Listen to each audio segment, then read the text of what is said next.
So how's the off-season, the winding down from this year been? Yeah, it's been good.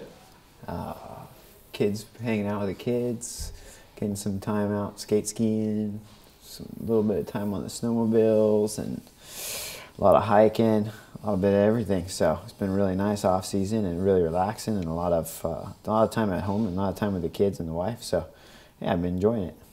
Going in for another season, don't know if it's going to be your last or not, or if you've got plans beyond that. I don't have any plans on stopping, so we'll just have to see how the season goes. Do you know what your race program is yet? Yeah, I think it's more or less the same as last year. Maybe do Paris-Nice instead of Torino, but one of those two races to start the season, and Catalonia after that, Basque Country, come back for California, get ready for the tour, finish off at Colorado, Utah, and Italian races. You had a consistent year, 13th at the Tour, 2nd I think at Tirreno, and places the second half of the season yeah, in ninth, the US races. Yeah, 9th in the Basque Country, 8th at California, 13th at Colorado. So yeah, it was a good season. Missing a win, I thought I had the win almost in the bag at Torino, but then ended up with a little injury there, and a few days in a leader's jersey, and second overall wasn't bad, but it would have been nice to have a win there. At California, it weren't quite at that same level, was that? No, California I was. I think I was the best guy in California. I think I was hands down the best guy with the best form, and I just had a really bad TT, and after that it changed everything. But even to this point, every time I look at the race and analyze it and look at it from every direction that I possibly can, I think I had the best legs of anyone in that race, hands down, and I just blew it on the TT day. Didn't prepare quite right and got a little dehydrated and started the stage bad and finished it worse. You went all out, and I think the Matt Boldy stage. Was that the only tactic you had left, or could you wait to win the GC? Certainly, I think that was the only tactic, and we had so many guys in the front break already with Jens up there and Gregory was up there. George was going across, and so as soon as I saw George going across, I could see that once I went, there'd be 4 of us, and so it was really the only option left if you wanted to win GC. I think I could have won the stage if you just stayed patient and calm and relaxed. But maybe you win the stage, you gain 50 seconds, and I've already won a stage at California, so I wanted the overall and more than I did the stage, and I was willing to risk everything for it. So, I wasn't risking anything for it because there was nowhere on GC. So, but I was willing to gamble maybe that stage on that day in order to win the overall. Yeah. Is it hard now to peak for those 2 races, California in May and then the Tour in July? Yes, I think it's very difficult. I think it's really hard to go from California to the Tour. I think it's a very complicated.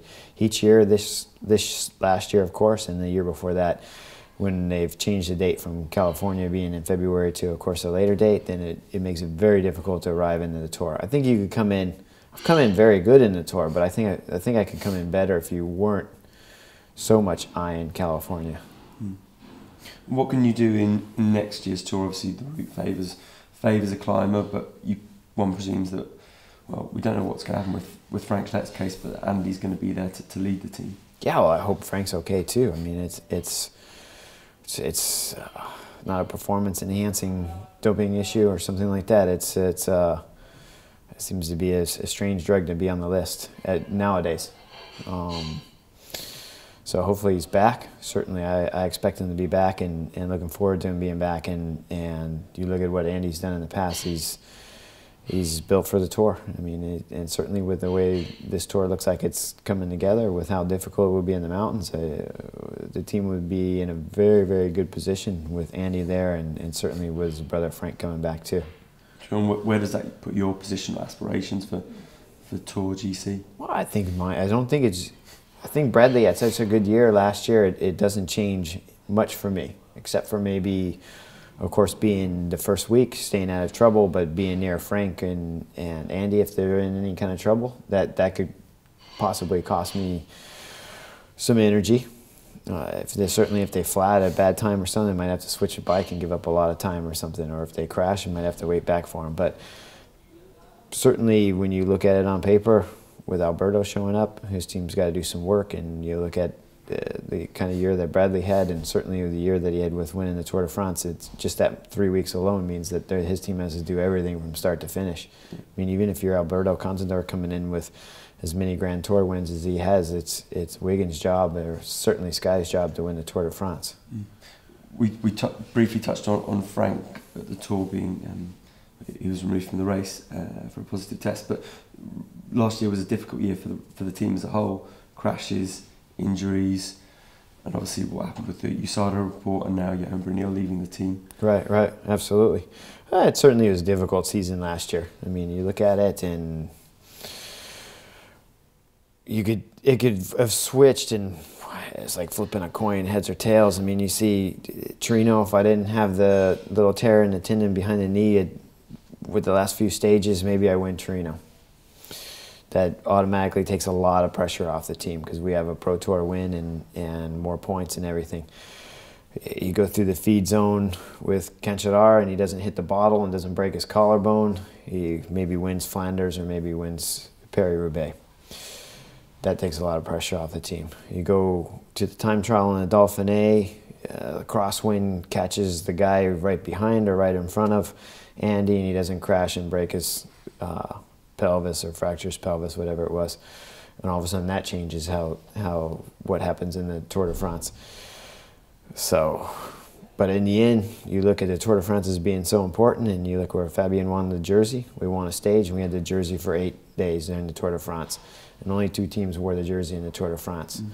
So you take that, you take some of the results we had before and after some of the bad stuff, and all of a sudden it's not really that bad of a year. But of course on a team, and that's stupid, I understand, on a team this size and with this kind of guns and this kind of power, is you expect more, and it should have been more. But there's a lot of bad luck. And certainly all the USADA stuff doesn't help the case one way or the other. It certainly makes it negative, and we miss having Johan at the races, and of course I love having him in the races. He motivates me a lot when he's back there. When you have so much experience back there and a guy that's won so many Grand Tours, it's difficult to miss something like that at something like the Tour de France. He's certainly a big motivation factor. What was your take on the whole USADA report? Because from where the media's sitting, where everyone's sitting, right, you're probably one of the veteran riders. Oh yeah, absolutely. Yeah, I've been around for a long time. But that was watching it from almost the outside to some degree. Oh yeah, absolutely. I mean, it's outside, inside. I mean, I'm in the sport. I've been around for a long time, so I'm certainly inside it. I think every professional bike rider is inside it. There's no way of being outside. Be looking at from the outside. You're always looking at it from one degree. It just depends on where inside you're standing, but you're definitely inside it if you're a professional cyclist. So you look at the time of the year when it all comes out, when there's no bike racing, and then there's so much press with it and this and that, so it adds a lot.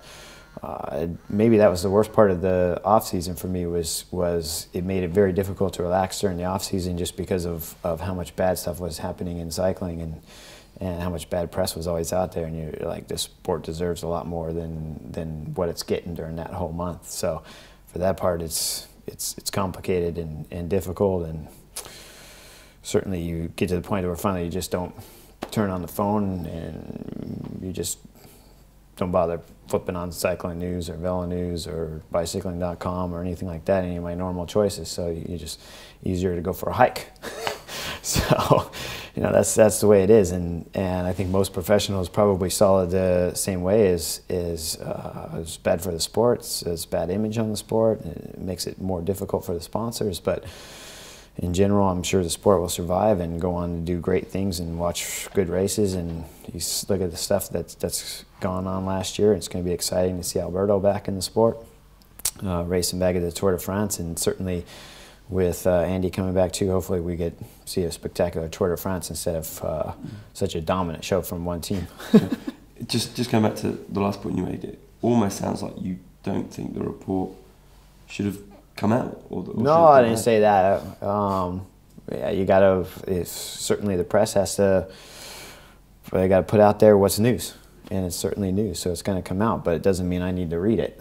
No. So, I mean, I certainly got my fill of it and understood everything that was put out there directly right away. In the first week, if not most of it, I understood when it was happening during the Tour de France, because it was certainly in the sport. If you're inside the sport, like every professional is, you knew more of what was coming before it actually arrived. And the fans are reading it on your guys' site and everything else as it's being released, but certainly the riders have, because we are in the sport, we've seen it coming right at the Tour de France. And so we expected it to be released at some point in time. So we just didn't, I think as a rider, especially as myself, you just didn't expect it to last so long. But be interesting to see how the future goes on after so much stuff. In what sense? Just in general, how does it evolve? How does it go on? How does the fans, how do they continue to watch the racing? Everything. I mean, it affects the whole world in general, in the world of cycling. Sorry, not the world in general. It doesn't affect the world in general in any way whatsoever. But the world of cycling, of course, it affects, which is my world. Yeah.